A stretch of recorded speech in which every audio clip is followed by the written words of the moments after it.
नमस्कार। विज्ञान, प्रौद्योगिकी, आविष्कार और नवाचार की खबरों के कार्यक्रम ज्ञान विज्ञान में आपका स्वागत है। मेरा नाम है ऐश्वर्या।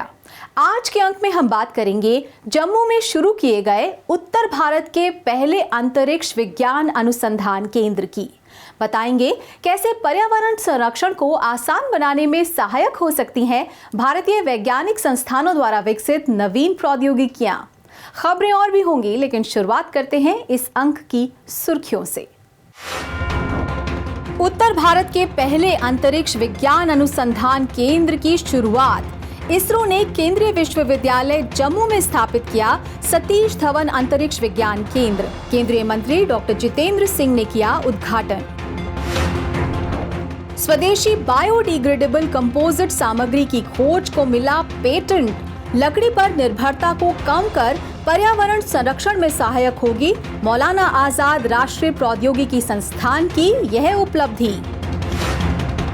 आईआईटी कानपुर के सहयोग से स्वचालित कंपोस्टिंग मशीन विकसित। 10 से 20 दिनों में जैविक कचरे को जैविक खाद में बदल देगा आईआईटी स्टार्टअप द्वारा तैयार यह स्वदेशी उपकरण।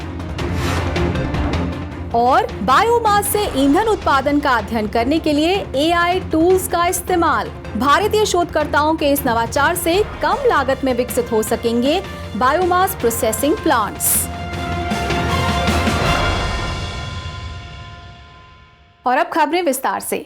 शैक्षणिक क्षेत्र में अपना विस्तार कर रहे भारतीय अंतरिक्ष अनुसंधान संगठन ने अब उत्तर भारत का पहला अंतरिक्ष विज्ञान केंद्र जम्मू में स्थापित किया है। सतीश धवन अंतरिक्ष विज्ञान केंद्र के नाम से केंद्रीय विश्वविद्यालय जम्मू में तैयार किए गए इस केंद्र का हाल ही में केंद्रीय मंत्री डॉक्टर जितेंद्र सिंह ने उद्घाटन किया। यह केंद्र अनुसंधानों में सहयोग के साथ साथ जम्मू क्षेत्र में अंतरिक्ष प्रौद्योगिकी स्टार्टअप और नवाचार के नए रास्ते खोलेगा। ज्ञान विज्ञान की एक रिपोर्ट। अपनी स्थापना के बाद से ही भारतीय अंतरिक्ष अनुसंधान संगठन इसरो ने भारत को अंतरिक्ष अनुसंधान और खगोल विज्ञान के क्षेत्र में आत्मनिर्भर बनाने का काम किया है। तेजी से बढ़ रहे इन क्षेत्रों का ज्यादा से ज्यादा उपयोग करने के लिए मौजूदा सरकार ने इसमें कई बाधाओं को तोड़ते हुए नए उपक्रमों को बढ़ावा दिया है। इसी के तहत इसरो दक्षिण भारत के अलावा देश के दूसरे हिस्सों में भी शैक्षणिक और अनुसंधान केंद्र तैयार कर रहा है। हाल ही में केंद्रीय विश्वविद्यालय जम्मू में इसरो द्वारा सतीश धवन अंतरिक्ष विज्ञान केंद्र की शुरुआत की गई। केंद्रीय विज्ञान एवं प्रौद्योगिकी, पृथ्वी विज्ञान और अंतरिक्ष मंत्री डॉक्टर जितेंद्र सिंह ने इसरो चेयरमैन एस सोमनाथ की मौजूदगी में इस केंद्र का उद्घाटन किया। केरल के बाद ये देश में अपनी तरह का दूसरा और उत्तर भारत में पहला अंतरिक्ष अनुसंधान केंद्र है, जहां अनुसंधान कार्य के अलावा अंतरिक्ष विज्ञान की पढ़ाई कर विद्यार्थी इसरो और नासा जैसे प्रतिष्ठित संस्थानों में अपना करियर बना सकेंगे। प्रधानमंत्री मोदी जी के नेतृत्व में जहां एक तरफ स्पेस की अनलॉकिंग हुई, उसमें बहुत सारे ऐसे अनावश्यक नियंत्रण थे वो हटा दिए गए, प्राइवेट प्लेयर्स के लिए गुंजाइश बनाई गई। वहीं साथ ही साथ ये भी निर्णय लिया गया कि क्यों ना हम स्पेस टेक्नोलॉजी के संस्थान भारत के दूसरे हिस्सों में भी स्थापित करने का प्रयास करें। हमने पूर्वोत्तर में अगरतला में एनआईटी के परिसर में एक संस्थान इस प्रकार का स्थापित किया और दूसरा उत्तर भारत में सर्वप्रथम जम्मू में सेंट्रल यूनिवर्सिटी के तहत। केंद्रीय मंत्री डॉक्टर जितेंद्र सिंह की कोशिशों से 30 अक्टूबर 2018 में इस केंद्र को लेकर इसरो और केंद्रीय विश्वविद्यालय जम्मू के बीच एक MOU साइन किया गया था। इस केंद्र में एविएशन एंड एरोनॉटिक्स में बीटेक कोर्स करवाया जाएगा। 60 सीटों की क्षमता वाले कोर्स में इसी साल से IIT JEE की प्रक्रिया के तहत दाखिले किए जाएंगे। इस केंद्र में खगोल भौतिकी, उच्च तापमान भूकंप अध्ययन, चंद्र विज्ञान, वायुमंडलीय विज्ञान, GIS और ग्लेशियर अध्ययन प्रयोगशाला जैसी अत्याधुनिक सुविधाएं स्थापित की गई हैं, जिनसे जल संसाधनों के बेहतर प्रबंधन और इस्तेमाल के साथ ही वायु प्रदूषण पूर्वानुमान और मूल्यांकन करने में मदद मिलेगी। केंद्रीय मंत्री ने कहा कि डॉक्टर सतीश धवन डोगरा पृष्ठभूमि के वैज्ञानिक थे और उनके नाम पर जम्मू में इसरो का केंद्र खुलना एक महत्वपूर्ण उपलब्धि है। मुझे इस बात की विशेषकर तसल्ली है कि इसका मेरे ही सुझाव पर वाइस चांसलर साहब ने इस संस्थान का नाम सतीश धवन सेंटर रखने के लिए स्वीकृति दी, क्योंकि बहुत सारे लोगों को जम्मू में भी नहीं मालूम कि जब सतीश धवन जम्मू कश्मीर के वासी थे, यहीं से बेंगलोर गए थे। He was the real Dogra pride, और इतनी उनकी मान्यता थी कि उन्हीं के कारण बेंगलोर में ये हेडक्वार्टर बना, दिल्ली नहीं आ सका। भारत सरकार तेजी से अंतरिक्ष अर्थव्यवस्था के बुनियादी ढांचे को विकसित करने की दिशा में काम कर रही है।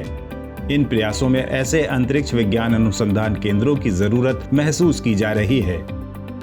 नए केंद्र की स्थापना से अंतरिक्ष प्रौद्योगिकी जम्मू क्षेत्र में स्टार्टअप और नवाचार के लिए नए रास्ते खोलेगी।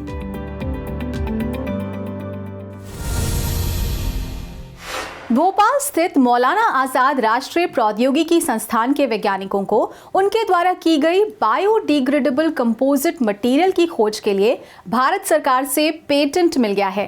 इन वैज्ञानिकों ने प्लास्टिक कचरे और नारियल के रेशों से कंपोजिट सामग्री तैयार की है, जिसके द्वारा विभिन्न कार्यों में लकड़ी के इस्तेमाल को कम से कम किया जा सकता है।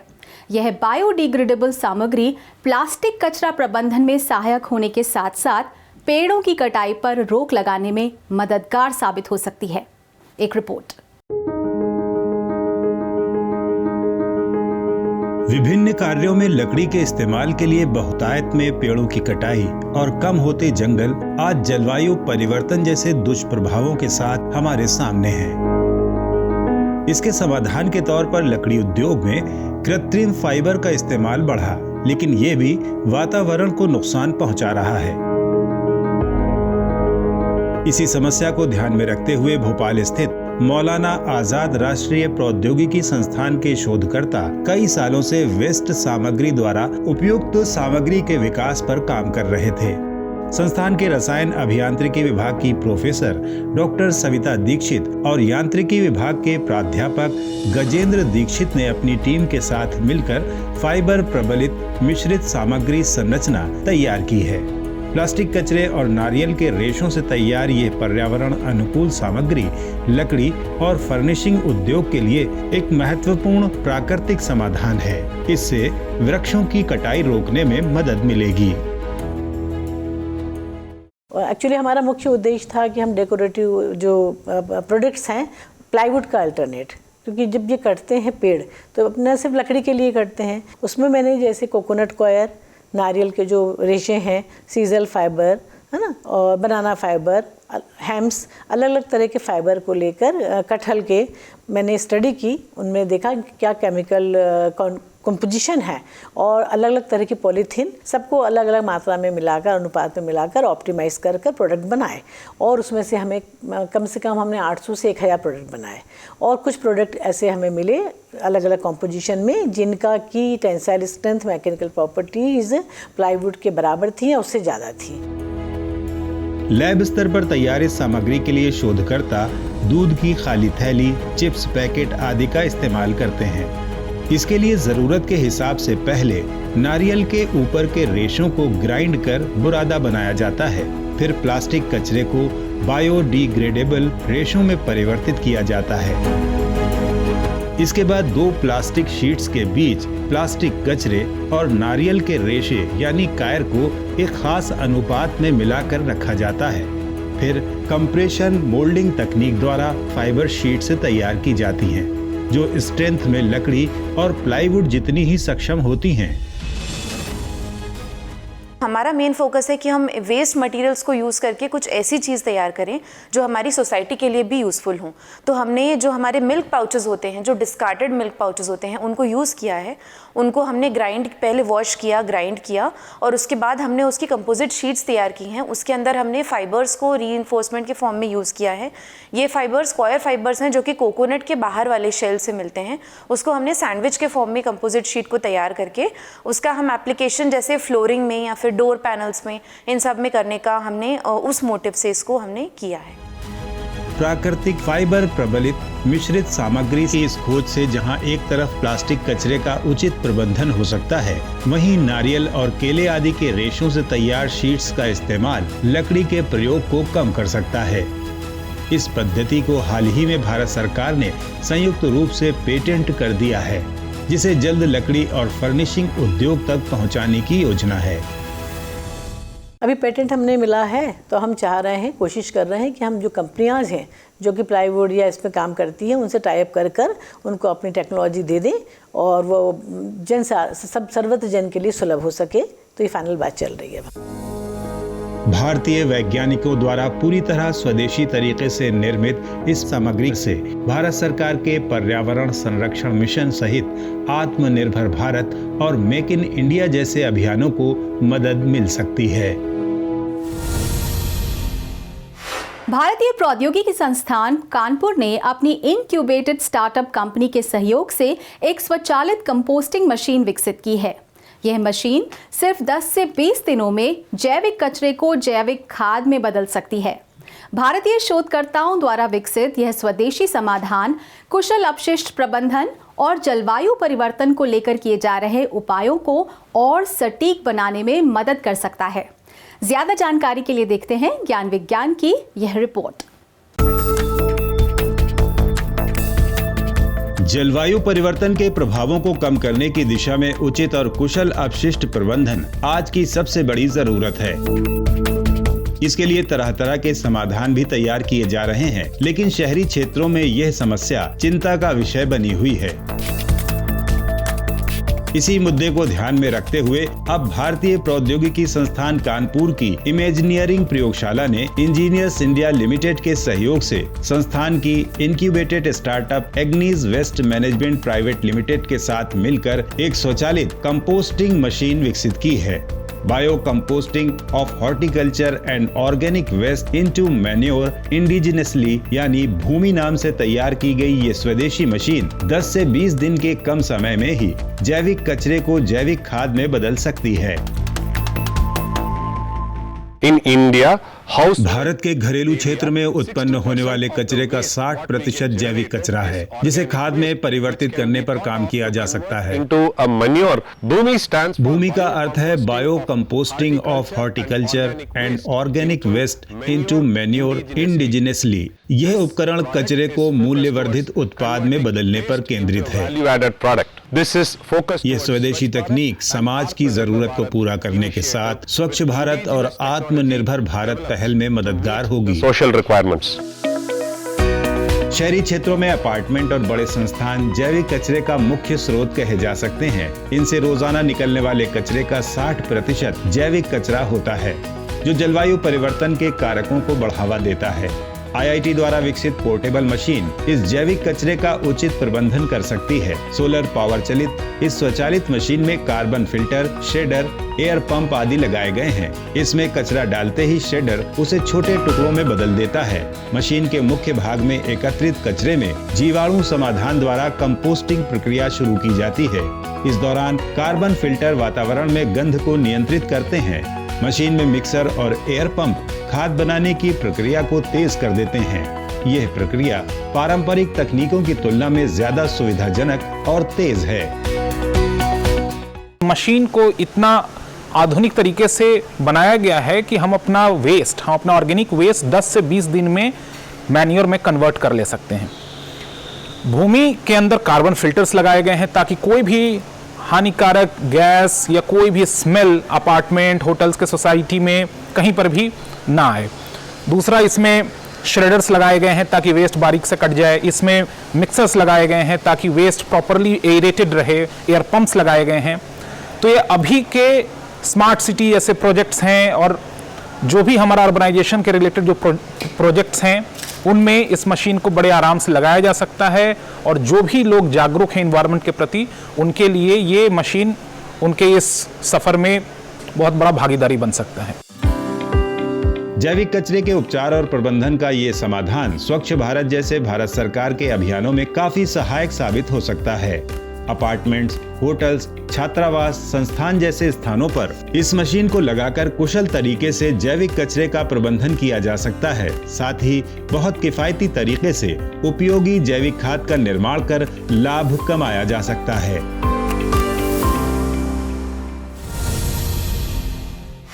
IIT मद्रास के शोधकर्ता बायोमास से ईंधन उत्पादन का अध्ययन करने के लिए अब आर्टिफिशियल इंटेलिजेंस टूल्स का उपयोग कर रहे हैं।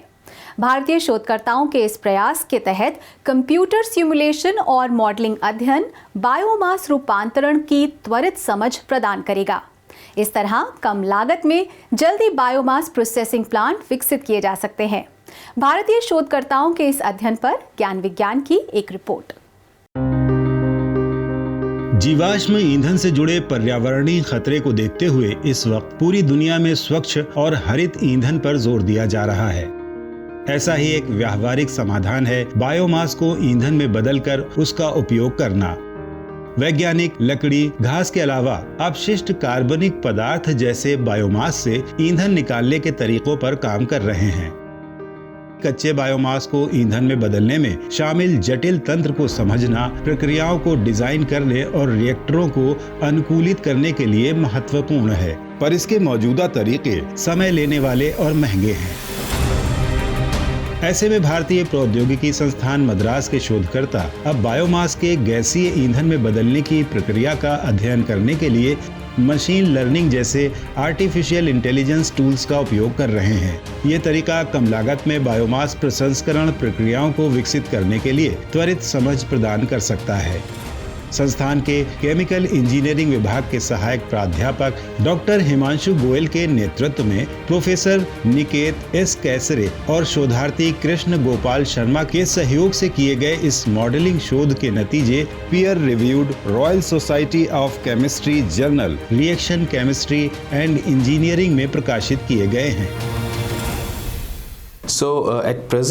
इस क्षेत्र में मॉडलिंग पहलुओं पर काम कर रहे लोगों ने बायो ईंधन उत्पादन के कई अत्यधिक सटीक मॉडल विकसित किए हैं, लेकिन वो कंप्यूटेशनल रूप से बहुत महंगे हैं। वहीं शोधकर्ता बायोमास को उपयोगी उत्पादों में बदलने के लिए नए रिएक्टर, नई तकनीक विकसित कर रहे हैं, लेकिन अभी उनका काम परीक्षण के स्तर पर है।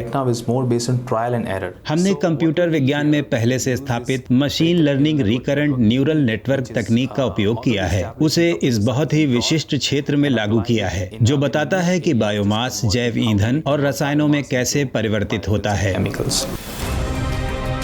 आईआईटी मद्रास के शोध दल ने लिग्नोसेल्यूलोसिक बायोमास के गैसीकरण के दौरान होने वाली प्रतिक्रियाओं का अध्ययन करने के लिए रिकरेंट न्यूरल नेटवर्क्स RNN नामक मशीन लर्निंग पद्धति का उपयोग किया। ये पद्धति बायोमास रूपांतरण के दौरान एक फंक्शन के रूप में उत्पादित जैव ईंधन की संरचना की भविष्यवाणी करने में सक्षम पाई गई और देखा गया कि कंप्यूटर सिमुलेशन और मॉडलिंग अध्ययन त्वरित अंतर्दृष्टि प्रदान कर सकते हैं, जिनका उपयोग बायोमास प्रसंस्करण के लिए प्रक्रियाओं और प्लांट्स के निर्माण के लिए किया जा सकता है। हमने प्रयोगशाला में मौजूद इस विस्तार मॉडल के साथ शुरुआत की और इन मॉडलों से उपयोगी डेटा उत्पन्न किया और RNN तकनीक से एक ऐसा सरल, सुरुचिपूर्ण, कंप्यूटेशनल रूप से तेज समाधान तैयार किया जिसका शोधकर्ता सीधे उपयोग कर सकें और शोध में परीक्षण और त्रुटि प्रक्रिया कम हो। वो इस मशीन लर्निंग आधारित मॉडल का सीधे उपयोग कर सकते हैं, जिससे नई प्रक्रिया को विकसित करने में लगने वाले समय की बचत हो सकेगी। हमारे द्वारा विकसित इस तकनीक का उपयोग कर शोधकर्ता अपशिष्ट बायोमास को ईंधन और रसायनों में बदलने के ज्यादा सटीक और किफायती तरीके विकसित कर सकते हैं। भारत में बायोमास की वर्तमान उपलब्धता लगभग 75 करोड़ मीट्रिक टन प्रतिवर्ष है। इससे निकलने वाला ईंधन देश को स्वच्छ ईंधन के क्षेत्र में आत्मनिर्भर बना देगा। आईआईटी मद्रास द्वारा किया गया ये अध्ययन बायोमास प्रसंस्करण की सटीक प्रक्रियाओं और प्लांट्स को विकसित करने में मददगार हो सकता है। और अब नजर डालते हैं विज्ञान और प्रौद्योगिकी से जुड़ी देश और दुनिया की कुछ और ताजा गतिविधियों पर हमारे खास सेगमेंट साइंस एक्सप्रेस में। डेनमार्क के स्वास्थ्य मंत्री माउनस होयनिके के नेतृत्व में एक उच्च स्तरीय प्रतिनिधि मंडल ने पिछले दिनों भारत सरकार के विज्ञान एवं प्रौद्योगिकी और पृथ्वी विज्ञान मंत्री डॉक्टर जितेंद्र सिंह से मुलाकात की। इस मौके पर दोनों पक्षों ने स्वास्थ्य कर्मियों के लिए संयुक्त प्रशिक्षण कार्यक्रमों पर चर्चा की। डेनमार्क के स्वास्थ्य मंत्री ने बताया कि डेनमार्क का नोवो नॉर्डिस्क फाउंडेशन अस्थायी अस्पताल परियोजना की सफलता से प्रेरित होकर भारत में कार्यान्वयन के लिए 10 करोड़ अमेरिकी डॉलर की परियोजना तैयार कर रहा है।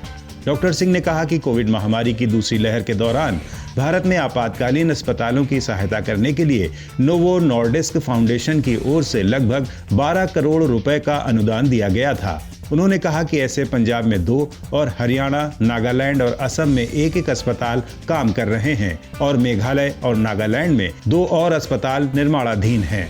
इस मौके पर संयुक्त समिति ने पिछली 2 वार्ताओं के तहत ऊर्जा अनुसंधान, साइबर भौतिक प्रणाली, जैव संसाधन और माध्यमिक कृषि के क्षेत्रों में कार्यान्वित की जा रही परियोजनाओं की प्रगति की भी समीक्षा की।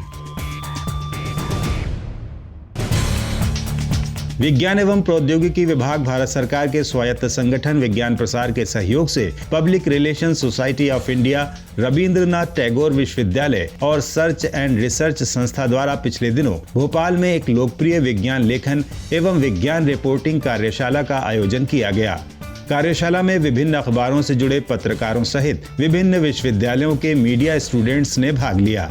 इस अवसर पर विज्ञान प्रसार के निदेशक डॉक्टर नकुल पाराशर ने कहा कि लोगों में वैज्ञानिक चेतना का विस्तार करने में विज्ञान संचारकों की महत्वपूर्ण भूमिका है। विज्ञान प्रसार के वरिष्ठ वैज्ञानिक निमिष कपूर ने विज्ञान लेखन की बारीकियों के बारे में बताया। विज्ञान प्रसार के वरिष्ठ वैज्ञानिक कपिल त्रिपाठी ने indiascience.in के बारे में बताया। PRSI के अध्यक्ष पुष्पेंद्र पाल सिंह ने लेखन के विभिन्न पहलुओं के बारे में जानकारी दी।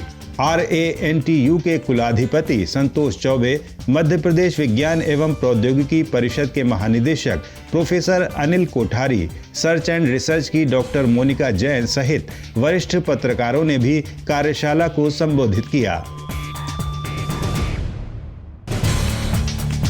भारतीय वैज्ञानिकों ने एक ऐसी टचलेस टच स्क्रीन प्रौद्योगिकी विकसित की है जो संपर्क से फैलने वाले कोरोना संक्रमण के दौर में काफी कारगर साबित हो सकती है।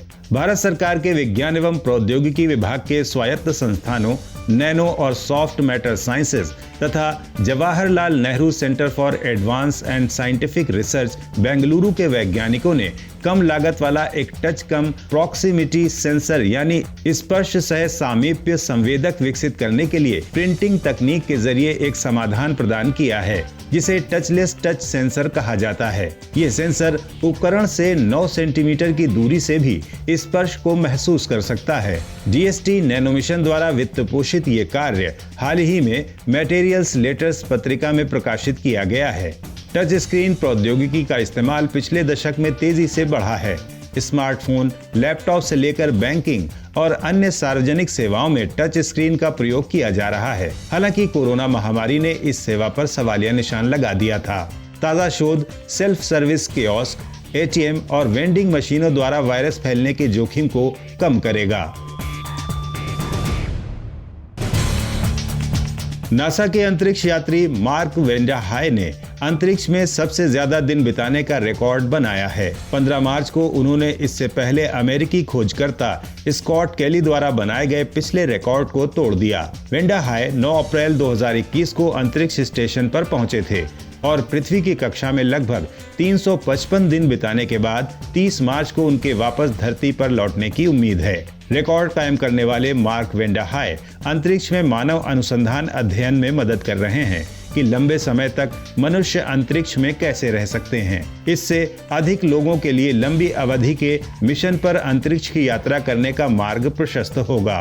अपने अभियान में सबसे लंबे समय तक अंतरिक्ष में रहते हुए वेंडा हाय ने सब्जी उगाने, उसके मूल्यांकन और अंतरिक्ष में मानव शरीर पर पड़ने वाले प्रभाव जैसे दर्जनों अध्ययनों में योगदान दिया, जिससे प्राप्त परिणाम वर्तमान और भविष्य में अंतरिक्ष प्रवास और खाद्य प्रणालियों के डिजाइन में सुधार करने में मददगार साबित होंगे। आज के हमारे इस अंक में इतना ही। ये कार्यक्रम आपको कैसा लगा? अपने फीडबैक और सुझाव देने के लिए आप हमें ईमेल कर सकते हैं। हमारा ईमेल है indiascience@vigyanprasar.gov.in। आप अपनी राय हमें डाक के द्वारा भी भेज सकते हैं। हमारा पता है विज्ञान प्रसार A50 सेक्टर 62 नोएडा 201309 उत्तर प्रदेश। विज्ञान प्रौद्योगिकी आविष्कार और नवाचार से जुड़ी ताज़ा जानकारियों के साथ अगले हफ्ते इसी वक्त इसी चैनल पर फिर हाजिर होंगे। तो बने रहिए हमारे साथ वैज्ञानिक सोच के साथ। नमस्कार।